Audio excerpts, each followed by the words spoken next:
नहीं मोदी जी ऐसे नहीं चलेगा, बिल्कुल गलत बात है, ये बिल्कुल गलत बात है। लालू जी और अखिलेश तुम बोल क्यों नहीं रहे हो? देखो मोदी जी अपना दूसरा हाथ लगा रहे हैं। इस हाथ पंजे की कुश्ती में सिर्फ एक ही हाथ लगा सकते हो, दूसरे हाथ से ये डंडा पकड़ो जैसे मैं पकड़ा हुआ हूँ। क्या बताऊँ, अभी मेरा हाथ गिरते गिरते बचा। वो तो ये कहो मैंने दूसरा हाथ लगा के हाथ को रोक लिया। अगर मैं ये बात इन सब लोगों के सामने कहूँगा तो बेइज्जती हो जाएगी, अपनी बात तो बनानी ही पड़ेगी। हाँ राहुल क्या कह रहे हो? वो तो मैं दूसरे वाले हाथ को पहले वाले हाथ यानी कि जिससे मैं कुश्ती लड़ रहा हूँ उस वाले हाथ पर इसलिए लगा रहा था क्योंकि उसमें खुजली मचने लगी थी, खुजला रहा था मैं। बहाने बहुत बनाते हो मोदी जी, अभी आपका हाथ गिरते गिरते बचा, वो तो ये कहो दूसरे हाथ से आपने रोक लिया। राहुल तुम गलत समझ रहे हो, मैंने रोका नहीं है, मैंने तुम्हें बताया नहीं। जिस हाथ से मैं पंजा लड़ा रहा हूँ उसमें खुजली मचने लगी थी, इसीलिए मैं खुजाने लगा था। मोदी जी आप गलत बोल रहे हो ना, आपका हाथ वाकई में गिरते गिरते बचा।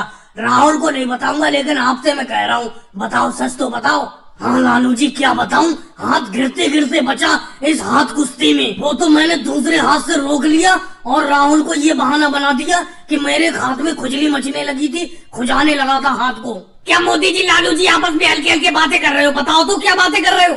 थोड़ी देर और रुक जाओ, आपका हाथ ये पंजा गिरा ही दूंगा मैं आज। आज तक तो राहुल तुम गिरा नहीं पाए हो, अब कैसे गिरा दोगे? मुझे ये लगता है इस बार के भी हाथ पंजे की कुश्ती बराबर पे छूटेगी, जैसे हर साल आपके हाथ पंजे की कुश्ती बराबर पर छूटती है। लेकिन मोदी जी एक बात बताऊं, आपका हाथ अभी गिरते गिरते बचा था, वो तो ये कहो आपने दूसरा हाथ लगा लिया। अखिलेश तुम भी ऐसी उल्टी सीधी बातें कर रहे हो, अभी मैंने तुम्हें बताया नहीं, मैंने दूसरा हाथ ऐसी थोड़ी लगाया, मैं सिर्फ एक हाथ से दूसरे हाथ को खुजा रहा था, खुजली मच रही थी मेरे हाथ में। देखना इस बार मैं हाथ पंजे की कुश्ती में इस राहुल के हाथ को गिरा ही दूंगा। मोदी जी कहना बहुत आसान है लेकिन मुझे आसार अच्छे नहीं लग रहे, कहीं आपका हाथ ही ना गिर जाए। जल्दी से इस हाथ पंजे की कुश्ती को खत्म करो। लालू जी लग तो ऐसा ही रहा है, इस कुश्ती को यही खत्म करना पड़ेगा। राहुल अब बहुत टाइम हो गया, इस हाथ पंजे की कुश्ती को यहीं पे समाप्त करते हैं, इस कुश्ती का परिणाम नहीं निकल पाएगा। और भाइयों को वीडियो को लाइक करो, चैनल को सब्सक्राइब करो।